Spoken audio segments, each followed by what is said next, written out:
Hello friends, welcome to Ajit study centre. तो आज के इस वीडियो में हम लोग हिंदी से इंग्लिश ट्रांसलेशन बनाने के लिए सीखेंगे। तो चलिए शुरू करते हैं आज के इस वीडियो को। तो यहाँ पर हमारा आज का टेंस है प्रेजेंट कॉन्टिन्यूअस टेंस। तो प्रेजेंट कॉन्टिन्यूअस टेंस का पहचानने का नियम क्या है, इसके बारे में अभी हम जानेंगे। तो देखिए, प्रेजेंट कॉन्टिन्यूअस टेंस के वाक्य को हम कैसे पहचानते हैं।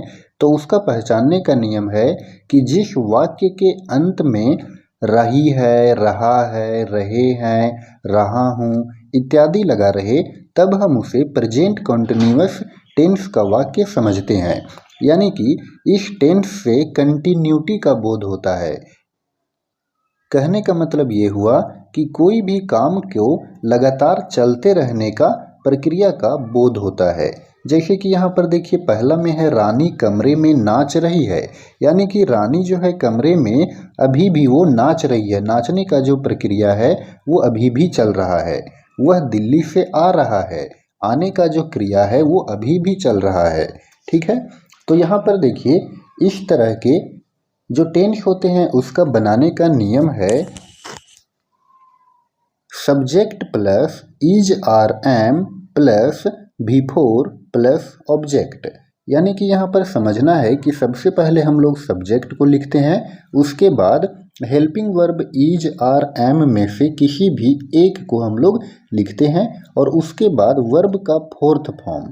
यानी कि कोई भी क्रिया है, जैसे कि यहाँ पर देखिए नाचना है, तो नाचना का इंग्लिश डांस होता है, तो उसमें हम ई को हटा करके आईएनजी लगा देंगे, तो वो बन जाएगा बिफोर।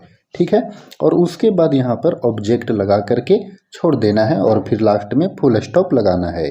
तो यहाँ पर देखिए, अब हम लोग जानेंगे कि कौन सा सब्जेक्ट के साथ कौन सा हम लोग हेल्पिंग वर्ब का प्रयोग करेंगे। तो यहाँ पर देखिए, आई जब रहे तो एम का प्रयोग करेंगे, यू वी दे अगर ये तीनों में से कोई भी एक रहेगा तो आर हेल्पिंग वर्ब का प्रयोग करेंगे, और थर्ड पर्सन सिंगुलर नंबर जैसे कि ही, शी, इट और कोई भी नाम रहे तो इज लगाएंगे।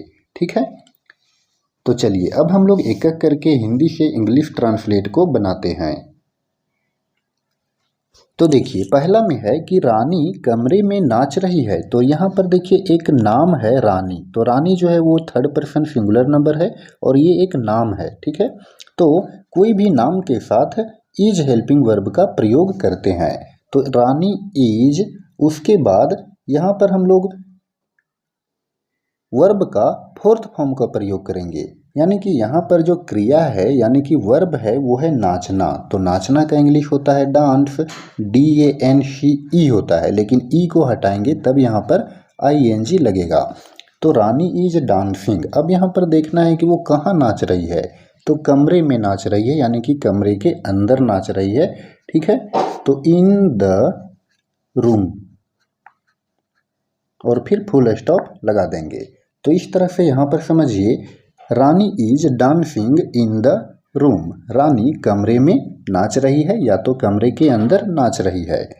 नेक्स्ट है वह दिल्ली से आ रहा है। वह यानी कि ये भी जो है वो थर्ड पर्सन सिंगुलर नंबर है, और ये जो है रहा है यानी कि वो जो है पुरुष है।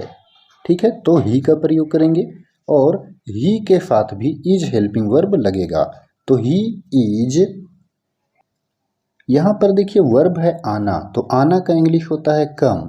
ठीक है। COME होता है, लेकिन यहाँ पर हमको बिफोर बनाना है, ING लगाना है, इसीलिए ई को हटाएंगे और फिर ING लगाएंगे। तो ही इज कमिंग। अब देखिए वो कहाँ से आ रहा है, तो वो दिल्ली से आ रहा है। तो ही इज कमिंग फ्रॉम, और ऑब्जेक्ट में दिल्ली, और इस तरह से फिर फुल स्टॉप लगा देंगे। तो इस तरह देखिए, वह दिल्ली से आ रहा है, he is coming from Delhi.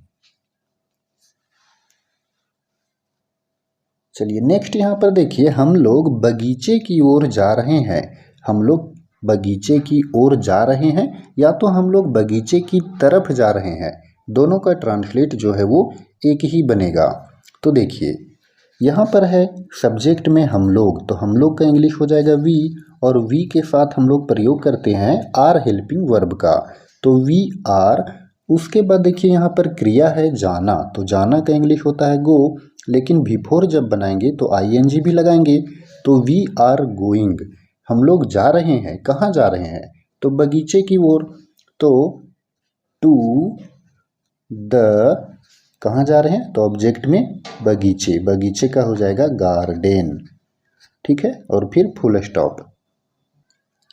तो इस तरह से देखिए, we are going to the garden, हम लोग बगीचे की ओर या बगीचे की तरफ जा रहे हैं।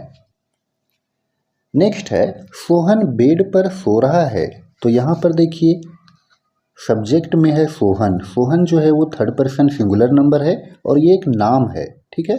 तो इसके साथ प्रयोग करेंगे इज हेल्पिंग वर्ब का, तो सोहन इज। अब यहाँ देखिए सोना, तो सोना का इंग्लिश होता है स्लीप, लेकिन यहाँ पर प्रयोग करना है बिफोर का, तो आईएनजी लगाएंगे। तो सोहन इज स्लीपिंग, तो बताइए सोहन कहाँ सो रहा है, तो बेड पर, यानी कि बेड के ऊपर में सो रहा है, तो प्रयोग करेंगे ऑन द का, ठीक है, और फिर बेड। जैसे कि यहाँ पर देखिए रानी जो थी वो नाच रही थी, कहाँ पर, कमरे के अंदर में, ठीक है, तो इन द का प्रयोग किए। लेकिन यहाँ पर जो सोहन है वो बेड के ऊपर में सो रहा है, इसीलिए ऑन द का प्रयोग करेंगे। चलिए नेक्स्ट है पांचवा में, वह चाय बना रही है, वह चाय बना रही है। यहाँ पर देखिए थर्ड पर्सन सिंगुलर नंबर है, वह बना रही है यानी कि वो है लड़की है, ठीक है। तो वह का इंग्लिश हो जाएगा सी, और सी के साथ इज हेल्पिंग वर्ब लगाएंगे, तो सी इज।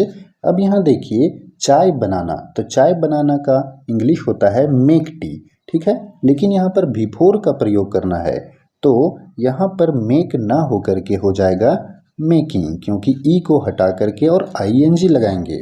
तो she is making tea, T E A T, ठीक है, टी मतलब चाय, तो सी इज मेकिंग टी, वह चाय बना रही है।